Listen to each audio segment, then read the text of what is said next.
Hi guys, the bad actors we keep hearing about aren't necessarily people with huge platforms on social media, members of parliament, or have their own show on GB News.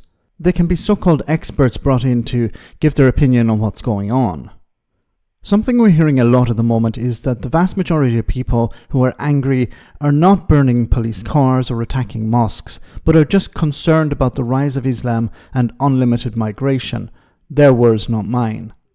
The bad actors also claim that the government needs to start having a conversation about that. Here Peter Bleksley, a former detective from Scotland Yard, sounded a bit like a bad actor. The politicians bear a huge amount of responsibility for getting the nation into this point where so many people feel frustrated, and I'm not condoning this in any way, shape or form, let me make that clear, but so many people get frustrated about the state of the country, about the rise of Islam, about unfettered immigration, that they go out onto the streets and create such mayhem. Well, so many people will agree with you, Peter, and say, obviously, and as you put it, you cannot condone violence, and you especially cannot condone violence against police officers who are just trying to do their job. However, what we are seeing from politicians is just this move to quash what we're seeing now, but there is still no jaw on the other issues, and you can't do one without the other, can you? And you can bring the army onto the streets, you can bring every police officer in the land onto the streets, you can put down the unrest, but the disquiet will not go away. And as long as politicians take a very broad brush and say that anybody who has concerns about the rise of Islam in the UK and unfettered immigration, as long as all those people are called far right, when of course many of them are moderate, mainstream, working hard, raising lovely kids, contributing to society, but just have concerns, as long as that conversation is shut down, this unrest will never go away. Okay, two things to say about this. First of all, who is saying that anyone who's raising any concerns about immigration is far right? Like anyone who talks about immigration is far right. This is a straw man. This has been dishonest.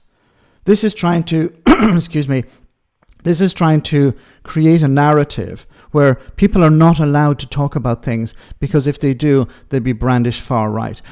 We're talking about people who are burning police vehicles, attacking police officers and dogs. A number of police officers have ended up in hospital.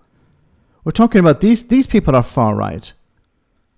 The ones smashing up public property, threatening mosque goers.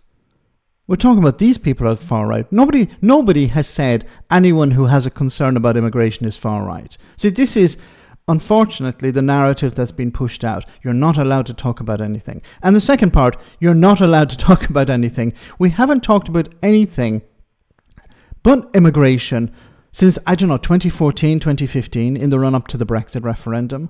Since then, immigration. The Conservatives at every election, at every by-election, every local election, talking about immigration.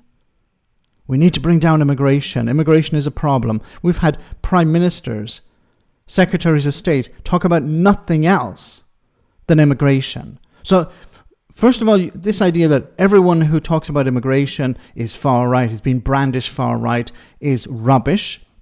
And the second, we need to have a conversation about immigration. What conversation? We've been talking about nothing else for the best part of 10 years.